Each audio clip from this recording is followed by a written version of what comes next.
Millionaire bride hears groom's shocking betrayal just minutes before wedding. What she did next will shock you. It was Naomi Carter's wedding day. Today was meant to be the happiest day of her life. But she never knew the worst was about to happen. Smiling softly, Naomi lifted the edges of her dress and stepped out of her room, ready to surprise Adrian Cole, her husband-to-be. She tiptoed across the hotel hallway holding her bouquet tight. But just as she reached Adrian's door, her hand close to the doorknob, she froze. A voice, his voice, laughing on the phone. She leaned in, curious. But what she heard next shattered her completely. She'll die soon. The pill will finish her before or after the vows.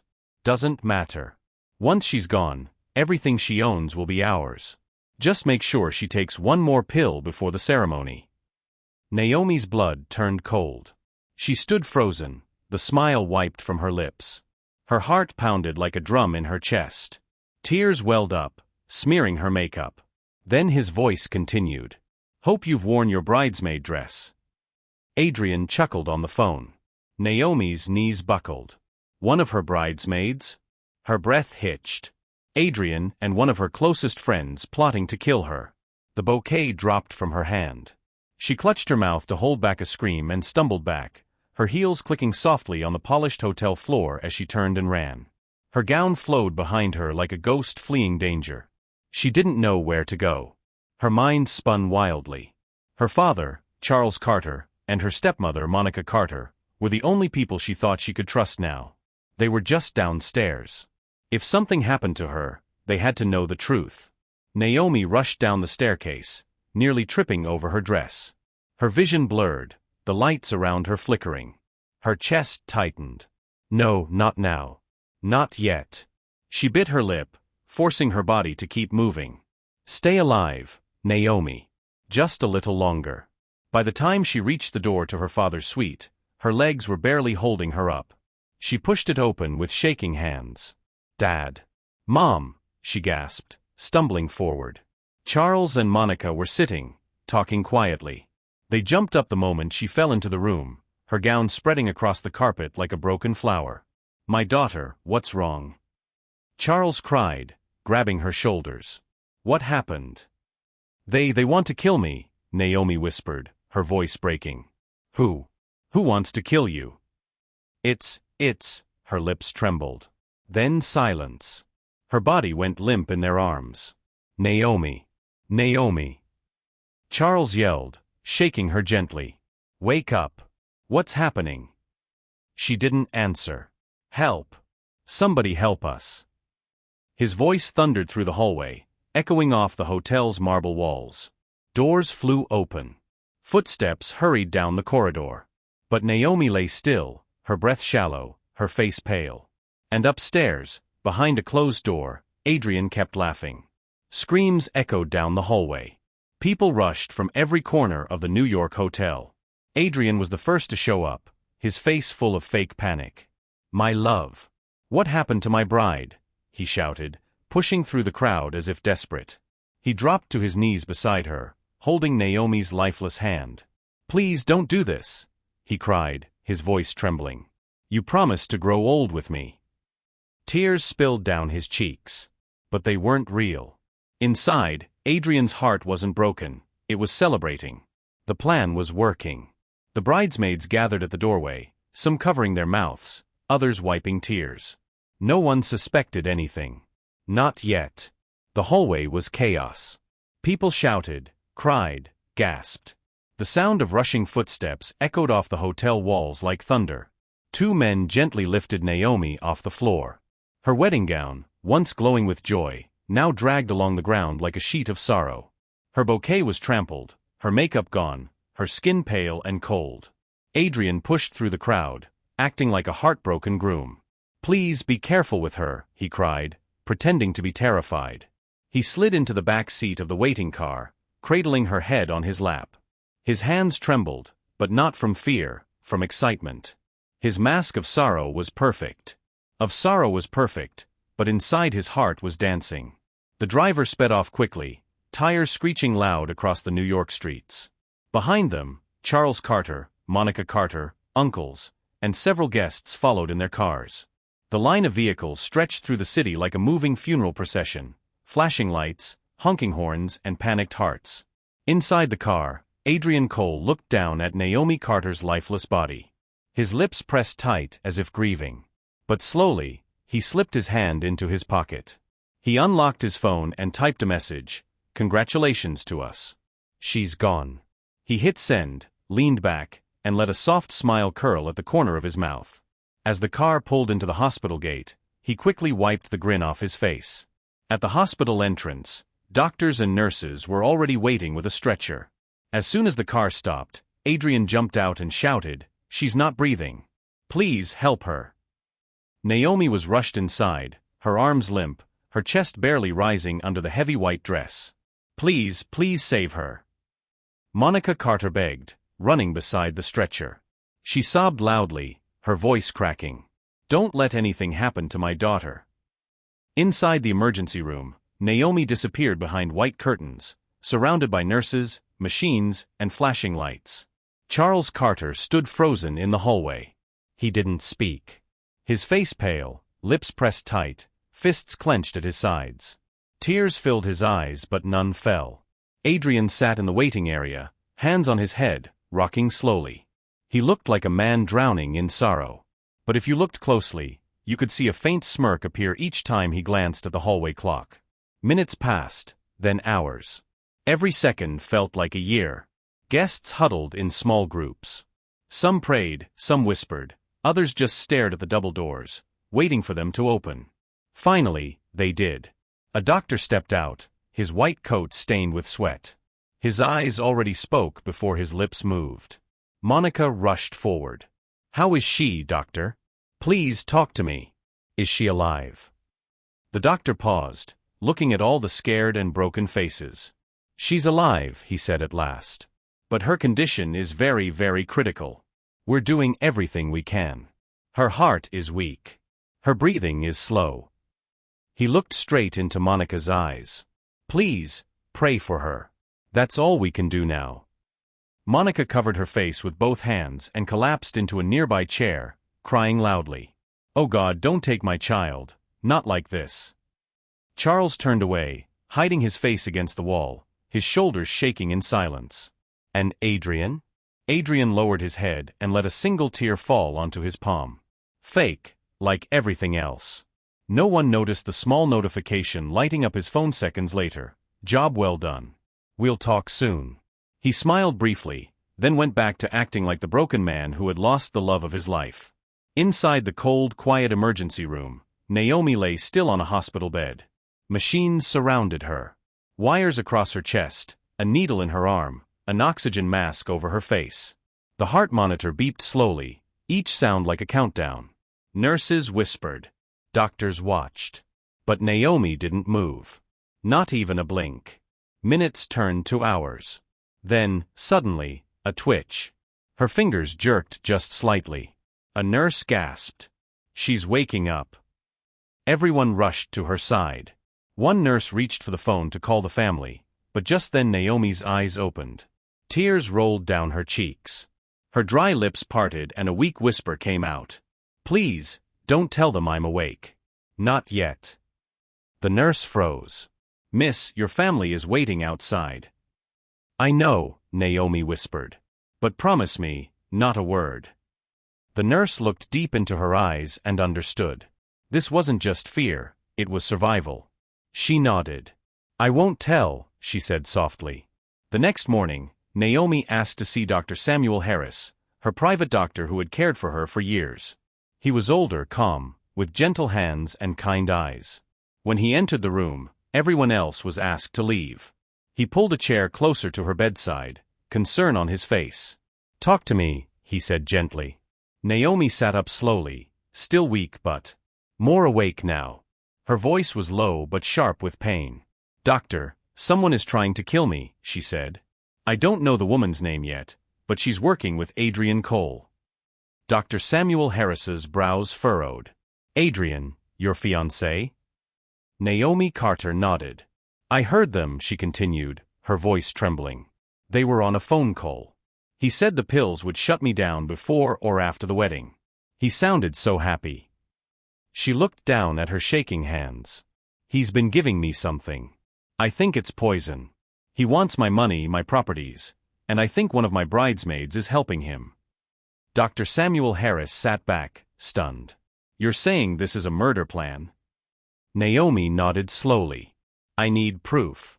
I need to know who else is involved. And that's when the idea came, a dangerous one. Naomi would fake her own death. It was the only way to catch them, to see who would celebrate, to watch who would run, and to know how deep the betrayal really went. But nothing, absolutely nothing, could prepare her for what she was about to find out. Loudspeaker voiceover. Before we continue, drop a comment telling us where you're watching from. And if you're enjoying this story, don't forget to like, share, and subscribe. That night, the hospital room was dark. The machines were quieter now. Naomi lay staring at the ceiling, her heart pounding. Am I really doing this? She thought. Am I really about to fake my death? Dr. Samuel Harris stood beside her, holding a small bottle with clear liquid inside. He looked at her, serious. This will slow down your heartbeat. It'll cool your skin, pale your face. Your breathing will be shallow. You'll look dead, but you'll still be alive. Naomi nodded. She didn't flinch. She had spent her whole life loving people who didn't love her back. She had trusted Adrian. She had trusted her bridesmaids. She had even given everything she owned, her money, her land, her shares, to her family. All of them, all except her mother, the woman who walked out when Naomi was just 6 and never looked back. She had given everyone else her whole heart. And now, they wanted to take her life. Tears rolled down her cheeks, but her voice was firm. Do it. Dr. Samuel Harris gave her one last look, then gently pushed the needle into her arm. The cold liquid slid into her veins. Almost instantly, her vision blurred. Her body felt like ice. Her arms went numb. Her heartbeat slowed until it felt like it had stopped completely. Lie down, the doctor said softly. He laid her back on the bed. Her lips turned pale. Her chest barely moved. Her skin became as cold as marble. Then he placed ice packs under her arms and near her feet, dropping her temperature even more. With trembling hands, Dr. Samuel Harris picked up his phone. He dialed a number and calmly said, I'm sorry. She's gone. Within an hour, the news spread everywhere. Mrs. Naomi Carter is dead. Her New York mansion was full of crying. Workers sobbed. Neighbors gasped. Reporters rushed in to spread the news. And then one after another, her family began to arrive. Her husband, her siblings, her best friend, her father, her mother, her stepmother. One by one they walked in, faces full of sadness.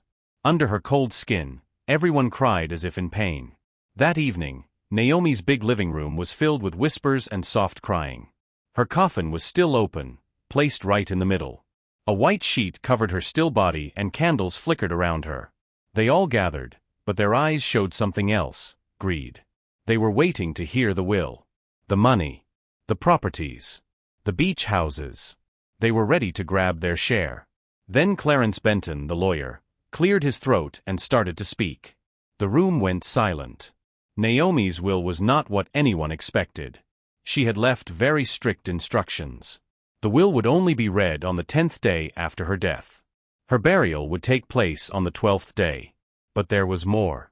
Each of her loved ones had to mourn her one at a time, one person per day, for 10 days straight. Only after that would the real will be shared. The room filled with murmurs. Some looked upset, others confused. Why do we have to do all this? Someone muttered. This is nonsense, another person said. But they had no. If they wanted anything, they had to follow Naomi Carter's rules. On the first day, her husband Adrian Cole came in first. His eyes looked red, his black suit perfectly neat. He stood beside her, covering his face as if he was full of sorrow. Then Vanessa Blake, Naomi's best friend and chief bridesmaid, walked in. She wore a black dress, her makeup smudged with tears. Naomi listened closely, her body stiff. Gone too soon, Adrian said softly, shaking his head. Vanessa sniffled. She was such a kind person. Naomi's heart ached. I'm sorry, Vanessa, I have to put you through this, she thought to herself. Then Adrian did something strange. He reached out and held Vanessa's hand. Naomi's cold body tensed. Vanessa quickly looked around, then squeezed his hand back. Adrian leaned in and whispered, "Finally, we can have everything." Vanessa giggled softly. "I can't believe it. We don't have to wait anymore." Naomi's heart broke. She wanted to scream, to jump up and ask them why. But she couldn't. Not yet. She had to stay still and listen. Then Vanessa leaned close to her face and whispered, "The pills worked like magic." Naomi's world stopped. Her husband. Her best friend. They had planned to betray her. But they didn't know, they weren't done with her yet. And soon they would pay. Naomi's frozen body burned inside. She wanted to scream. She wanted to leap up and grab them both. But not yet. She needed to see everything.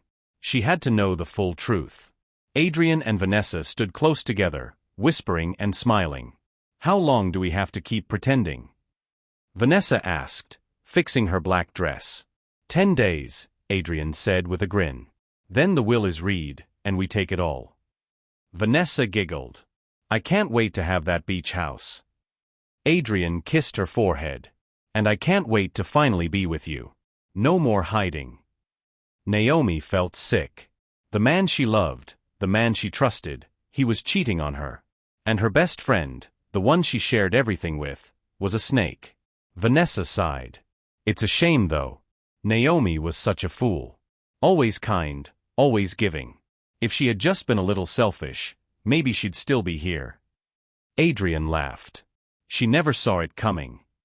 Under the silk sheet, Naomi clenched her fists. Her mind raced. But now she saw the truth, and very soon they would see her. The first truth had been revealed. But how deep did the betrayal go? She was about to find out. The next day, Naomi's step-siblings arrived. She had always taken care of them, always made sure they never lacked anything. She truly believed they loved her for it. But as soon as they entered the room, the truth came out. Her stepbrother, Marcus Carter, walked in first, rubbing his hands together. "I call dibs on her fancy cars," he said. Her stepsister, Tasha Carter, scoffed. "You can keep the cars. I want her beach house. I've always loved that place." Marcus rolled his eyes. "You mean the house you only used for parties?" Tasha smirked. "Exactly. What's the point of a house if you can't enjoy it?" Naomi's heart broke. She had spent years making sure they had everything. She paid for Marcus's business. She funded Tasha's expensive lifestyle. And now they were talking like she was nothing but money, not their sister. Then Marcus laughed. "Honestly, I don't even know why people liked her. She wasn't good at anything except making money." Tasha snorted. "Right. She was always so serious. No fun at all. I wouldn't have even talked to her if not for her money." They both laughed, as if Naomi's whole life was one big joke. She wanted to scream. She wanted to cry. But most of all, she wanted revenge. If Adrian and Vanessa were snakes, her step-siblings were vultures circling, ready to grab whatever they could. But who else? How many more had betrayed her? She would soon find out. On the third day, Naomi's father came in with his wife, Monica Carter. Charles Carter looked pale. His hands shook as he walked up to her body. He stared at her still face, his eyes full of sadness. "My firstborn, my little girl," he whispered. A tear ran down his cheek. For a moment, Naomi felt something shift inside her. Could it be? Did he actually care? But then Monica gently put a hand on his shoulder and leaned in close. "I know this is hard, sweetheart," Monica Carter said softly. "But look on the bright side. We won't have to beg her for money anymore. Now it's all yours." Naomi froze. Her stepmother kept talking, her voice low. "She left you something in the will, right? She must have. You're her father." Charles Carter sighed. I guess." His wife smiled. "Then we'll be fine." Naomi waited, hoping, praying her father would speak up, that he'd get angry, that he would defend her. But instead, he just nodded. "You're right. I did everything for her when she was growing up. It's only fair." Naomi's heart shattered. Her father, the man she once looked up to, was no better than the rest. She had spent her whole life trying to earn his love, always thinking she had to prove herself to him. But now the truth was clear. He didn't care about her. He only cared about what she could give him, even her own father. What else was waiting for her in the days ahead? On the fourth day, Naomi's mother arrived. Evelyn James walked into the dim room, her steps slow, her face pale. Unlike the others, she didn't glance at the mansion or the fancy furniture. She didn't come for money. She only saw her daughter. Tears filled her eyes as she stepped closer to the casket. Her hand shook as she reached out and touched Naomi's cold hand. "My baby," she whispered, her voice cracking. Naomi felt her chest tighten. Evelyn dropped to her knees, crying hard. "I'm so sorry, my love. I never wanted to leave you," she sobbed. "I fought so hard. I begged your father to let me see you, but he stopped me. He said he'd make sure you hated me. And he did." Her cries filled the room. "I wanted to be there for your birthdays, your school plays, even your broken heart. But I wasn't allowed." She buried her face in her hands. "And now it's too late." Naomi's breath caught. She had spent her whole life thinking her mother never cared, that she walked away without looking back. But now, was it all lies? Did her father really keep them apart? Naomi wanted to scream. She wanted to hug her mother and say, "I'm here. I'm not gone." But she couldn't. Not yet. There was still more she had to learn. One thing was now clear: her mother had truly loved her. And for the first time since all this began, Naomi felt a small piece of her broken heart start to heal. What other truths were waiting to come out? On the fifth day, the house staff came in. The people who worked for Naomi, her maids, her butler, the chef, the driver, all stood quietly near her casket. Some cried softly, others whispered small prayers. Unlike her so-called family, these people were truly sad. They had loved her. But they were also scared. Many of them would likely lose their jobs. Among them was Elijah Ward, Naomi's driver. He stood away from the others. His face pale, his eyes full of sorrow. His hands clenched by his sides like he was holding something back. As the other workers left one by one, Elijah stayed behind. When the last person was gone, he slowly stepped forward. Carefully, he bent over the casket and gripped the edge with his fingers, staring at her face. His shoulders began to shake. Then a tear fell. "I'm sorry, Naomi," he whispered. Naomi felt her heart beat faster. Elijah's voice was broken. "I should have told you. I should have warned you." "Warn me?" Naomi thought. Elijah clenched his jaw. "I saw things. I should have spoken up about them," he said, shaking. "Your husband, your best friend, they weren't who you thought they were." His voice cracked. "I wanted to tell you, but I was scared. I thought you wouldn't believe me." Naomi's chest tightened. He knew. He had known all along. Then, in a trembling whisper full of pain, Elijah said, "I love you, Naomi. I always have."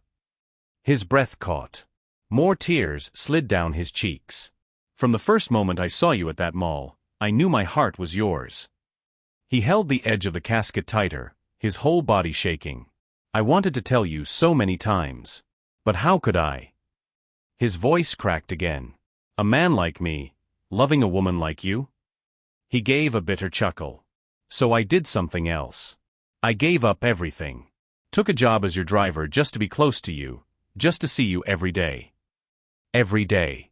His chest rose and fell fast.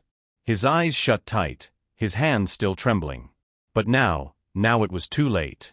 His tears dripped onto her still face. And for the first time in days, Naomi Carter wanted to cry too. But one thing was now clear: Elijah Ward wasn't like the others. He had loved her truly. Now she had to find the truth. He was too afraid to speak. What did Elijah see?